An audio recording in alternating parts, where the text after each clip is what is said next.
Ajá, pelado y pelá. Me contaron los abuelos que hace tiempo navegaba en el Cesar una piragua que partía del Banco Viejo Puerto a la playa de amor en Chimichagua. La hoja de ruta de este segundo capítulo será la siguiente. ¿Creíste que iba a decir lo mismo? Pues no, hoy no ando con la gracia. Primero veremos el resquebrajamiento de los lazos con España.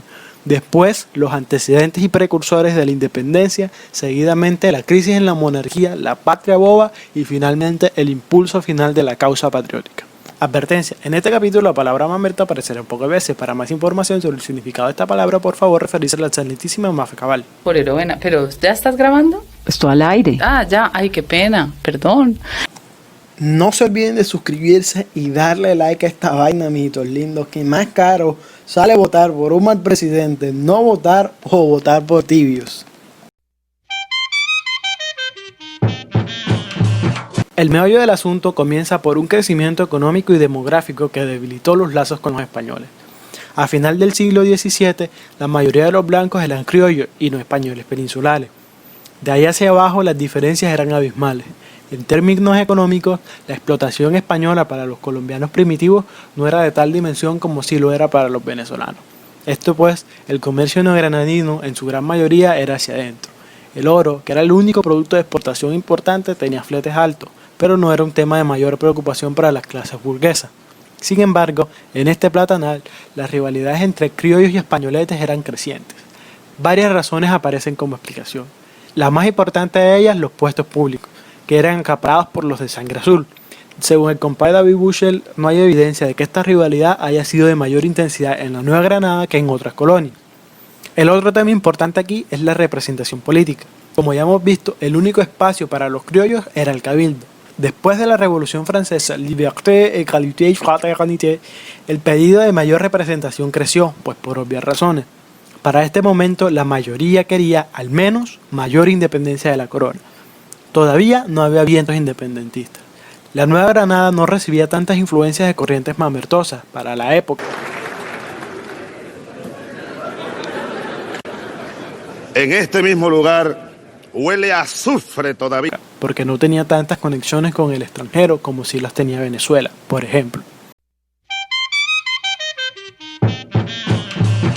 La rebelión de los comuneros de la Nueva Granada fue una de las más notables sublevaciones en los tiempos UPA. Este mierda comenzó con el alza de impuestos para costear el apoyo de los movimientos independentistas de los Estados Unidos. El otro propósito del alza de los impuestos fue para mantener la base naval de Cartagena.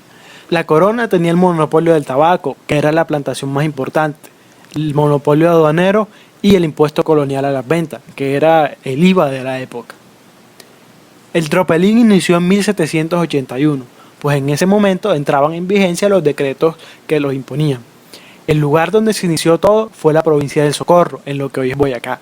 El movimiento sublevado estaba conformado por los miembros de las clases más bajas de las sociedades criollas de la época, y fueron lideradas por un montón de tibios que sabían que una vez acabado el impulso serían juzgados brutalmente, y por eso decidieron hacerlo bajo un juramento que decía que asumieron el liderazgo bajo presiones.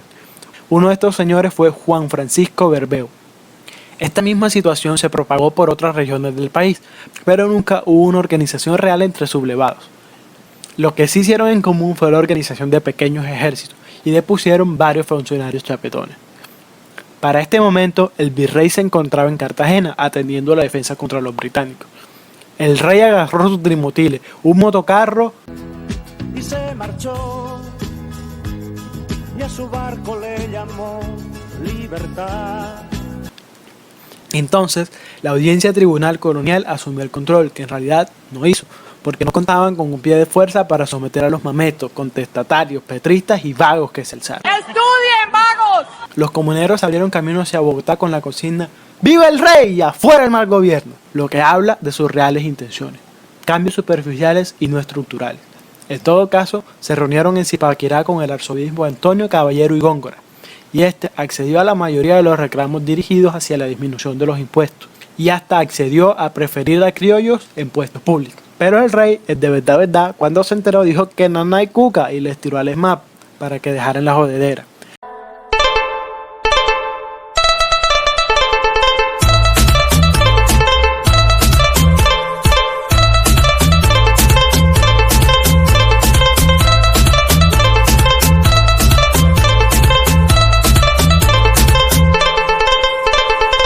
A lo que los petristas decidieron que estaban mejor como antes y renunciaron a los acuerdos.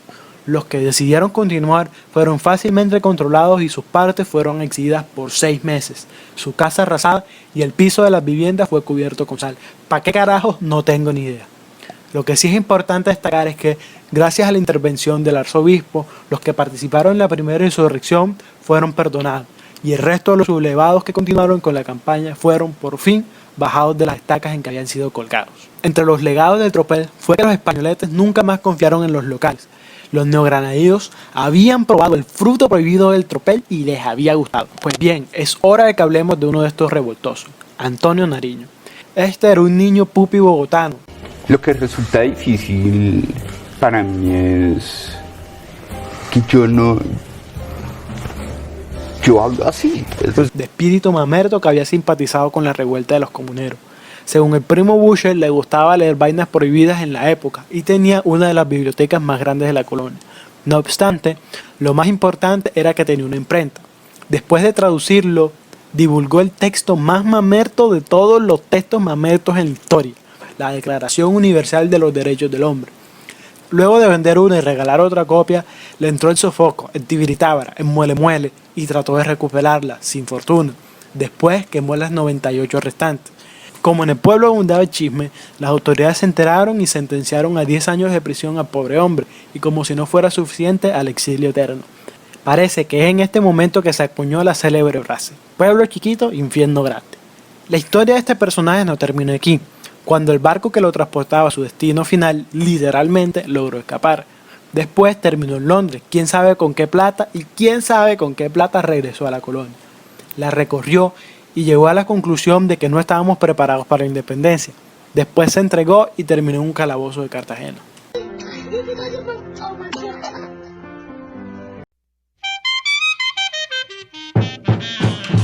Un evento exógeno que prendió la mecha de la independencia fue la toma de España por parte de Napoleón. El rey Fernando VII hizo lo mismo que el virrey encargado del que hablamos hace un rato, es decir, huyó. De inmediati. Ante la ausencia del rey se creó una junta en Sevilla, España, y los criollos quisieron hacer lo mismo con la idea de gobernar las colonias en nombre del rey. Todos los intentos por hacerlo fallaron y lo más cercano al objetivo fue un memorando de agravios que sería enviado a España, cosa que nunca sucedió. Este documento fue redactado por Camilo Torres. Entre sus páginas que circularon por este platanal detallaban quejas e injusticias del gobierno con la población criolla. Una parte de este texto es memorable y además hermosa. Dice así: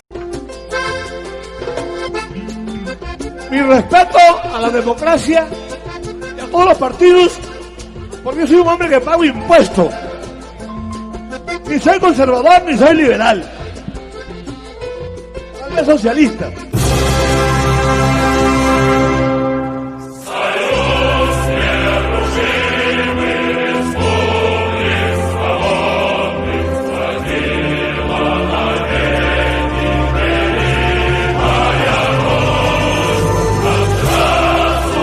Más pesaba, sin duda, 7 millones que constituía la Gran Bretaña europea que 3 que apenas formaban la Inglaterra americana. Y con todo y eso, la justicia, cargada de su parte, inclinó la balanza. La situación europea empeoró y la Junta de Sevilla debió disolverse, por lo que todos los dominios coloniales, a excepción de Perú, quedaron bajo juntas de gobierno nativas. La primera junta en territorio nacional fue el 10 de mayo de 1810, en Cartagena. El 20 de julio, Bogotá creó la suya. El episodio del florero de Llorente sucedió previo a la instalación de esta junta. El florero fue la excusa para armar el tropel. Es migaja que se imagine. Si se va en migaja que se imagine. Bueno, la historia seguro ya se la saben. Ambas, la Junta de Bogotá y la de Cartagena, juraron fidelidad a la corona, pero cuando llegó el momento de decidir la subordinación, Cartagena se negó a subyugarse a Cachacolandia. Una vez más, las dificultades políticas eran atravesadas por la geografía y en este momento comenzamos a hablar de regionalismo. Por la imposibilidad de las comunicaciones y organización entre ambas poblaciones y dentro de las mismas. En el caso Caribe, una de las poblaciones dentro del dominio de Cartagena que se levantó fue Mompox, donde los cartageneros iniciaron la primera guerra civil en nuestra historia al intentar obligar a Mompox a regresar a su dominio. Paradójicamente, un año después se crearía un gobierno general llamado Provincias Unidas de la Nueva Granada, con su primer presidente, Camilo Torres. Débil estructuralmente, este nuevo gobierno no incluía Bogotá y otras provincias. Para este momento, Toño Nariño fue liberado y posteriormente nombrado presidente de Cundinamarca. Nariño optaba por un gobierno centralista porque, según él, esto fortalecía la posición de la Nueva Granada ante una retoma de los españoles que, entre otras cosas, era muy probable. Este movimiento libertario no era totalmente aceptado. En 1810 Santa Marta estableció una junta que sería desbaratada por los realistas. Pasto era otro de los territorios dominados por realistas, explicada en gran parte porque no tuvo influencia de las corrientes mamertas por estar encerrada entre montañas. Entre esta región y Cundinamarca se armó otro cojeculo y sería la segunda guerra civil de nuestra historia.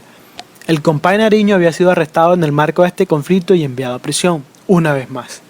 Venezuela había declarado de independencia formal y una vez más estaba un paso delante nuestro. El tormento tuyo soy yo. En la Nueva Granada, el primer territorio en declarar la independencia fue Cartagena, en noviembre de 1810. Después, Cundinamarca, en 1813. Pero ojo aquí, la mayor parte del impulso independentista provino de Cartagena, pero la fiesta nacional es el 20 de julio, aniversario de la instalación de la primera junta en Bogotá.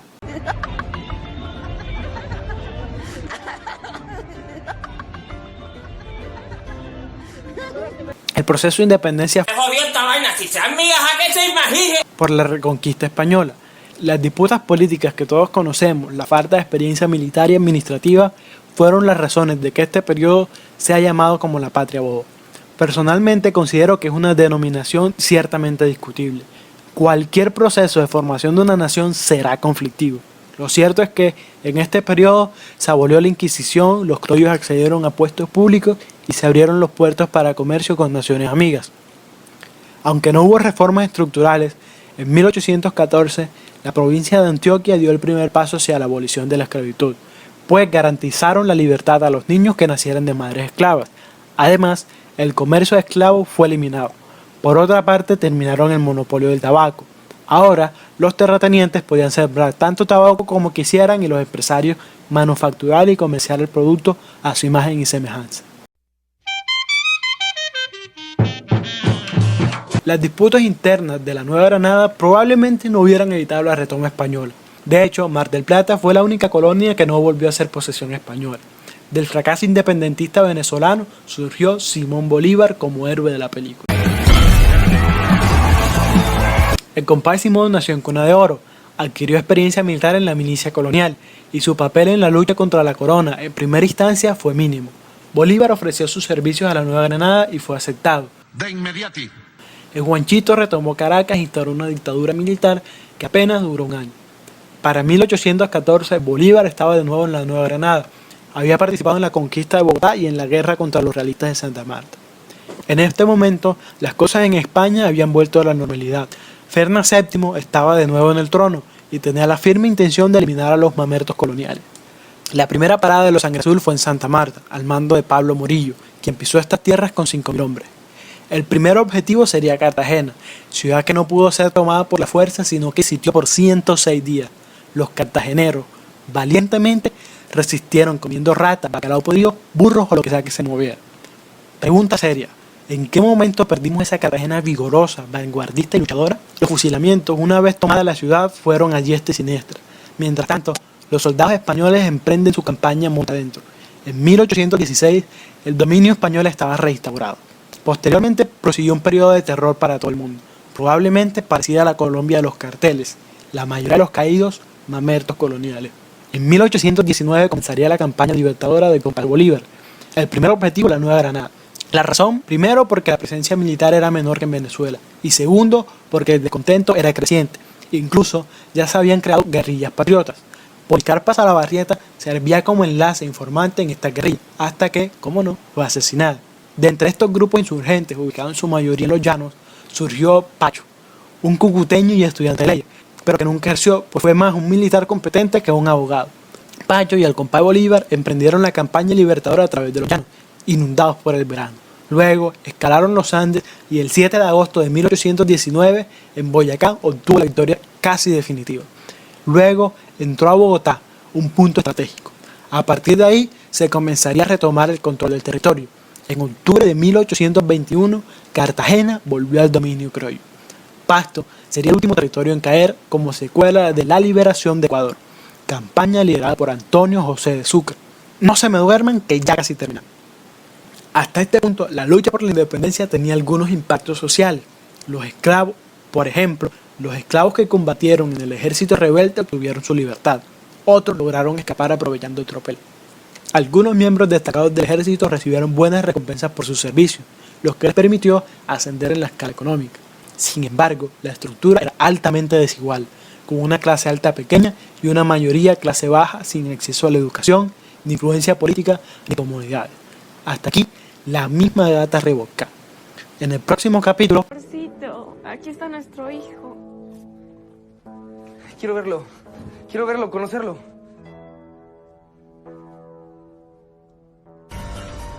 ¿Qué? ¿Es negro? ¿Mi hijo es negro? ¿Negro? Veremos los primeros experimentos de nación. Mis amores, les recuerdo suscribirse y darle like. Nos vemos la próxima semana en un nuevo capítulo.